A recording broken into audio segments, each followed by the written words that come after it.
করে একটা চাল খেলেছে। সে চালের নাম কি জানেন? সিরিয়া পারভিন। তিনি গতকাল তৃণমূলে যোগদান করেছেন। সেই গিরগিটির মতো রং বদল করা সেটা পারে না বসিরহাটের মা বোনেরা, সেই আন্দোলন করা মা বোনেরা রং বদল করতে পারে না। পারে শুধু এই তৃণমূলের কিছু হাতের কিছু মা বোন আর কিছু আছে নেতাকর্মী লোকেরা। তাই আপনাদেরকে বলবো, আপনারা এই রকম তৃণমূলের নাটক দেখে কেউ প্রভাবিত হবেন না, কেননা এই তৃণমূলের নাটক এরকম চলতে থাকবে। আশা করছি এই লোকসভা ভোটের পরে, জুনের 4 তারিখের পরে সমস্ত নাটক বন্ধ হয়ে যাবে। আর সেই নাটক বন্ধ করতে আপনাদের আশীর্বাদ লাগবে, আপনাদের সহযোগিতা লাগবে। কেননা এই বসিরহাট লোকসভার প্রার্থী আপনারাই। এই সন্দেশখালীর আন্দোলনের মুখ হিসেবে আমাকে, এই রেখা পাত্রকে মাননীয় প্রধানমন্ত্রীজি প্রার্থী করলেও আমি মনে করি এই প্রার্থী আপনারাই। আমার মা বোন ভাইয়েরা, প্রার্থী আমি নই। আমি শুধু আপনাদের সাথে থাকতে চাই, আপনাদের সাথে লড়াইটা আরও এগিয়ে নিয়ে যেতে চাই।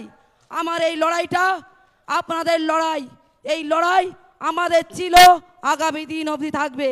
তাই আপনাদের কাছে আমার একটাই অনুরোধ, মাননীয় প্রধানমন্ত্রীজি যখন প্রধানমন্ত্রীজি আছেন, আর তৃতীয়বারের জন্যও এই বসিরহাট লোকসভার প্রধানমন্ত্রীজি হবেন, আর সে দায়িত্বটা আপনাদের আমাদের মধ্যেই পড়ে।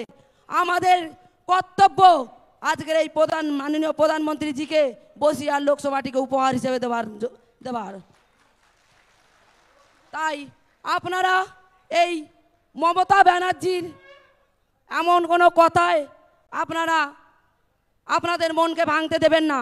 কেননা ওনারা আপনাদের মন ভাঙার জন্য স্টেজে নাটক করে যাচ্ছেন।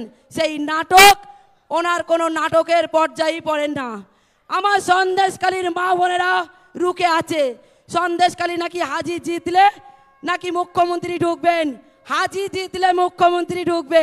মুখ্যমন্ত্রী এতদিন ধরে এতবার 2011 থেকে ভোট লুট করে, মা বোনের সম্মান লুট করে, বাবা ভাইয়ের জমি জায়গা লুট করে ভাইদের জীবন ছিনিয়ে নিয়েছেন, নিয়েও ঢুকতে পারেননি।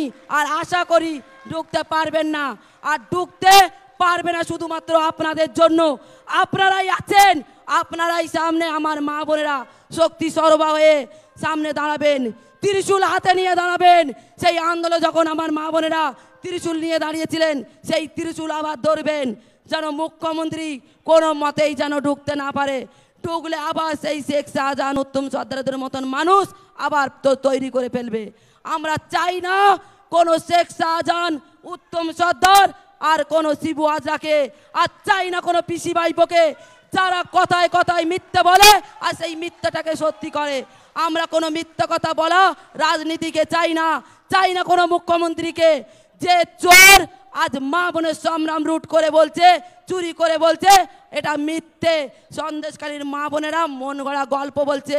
আসেনি কেন? মুখ্যমন্ত্রীকে কে আসতে বারণ করেছিল? মা বোনেরা তো হতাশ হয়ে বসেছিলেন যে এতদিন ধরে অত্যাচার যে মহিলা করে এসেছেন সে হলো এই রাজ্যের মুখ্যমন্ত্রী মমতা বন্দ্যোপাধ্যায়। সে কেন আসেনি?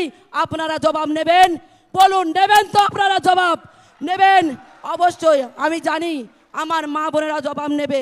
আর সেই জবাব নেওয়ার জন্য আমি আছি আপনাদের সাথে। আমি আমার এই সন্দেশখালীর আন্দোলনের আর একতম মুখ মাম্পি দাস, তার ভালো নাম পিয়াল্লি দাস, তাকেও মিথ্যে কেস দিয়ে জেল কাটিয়েছেন।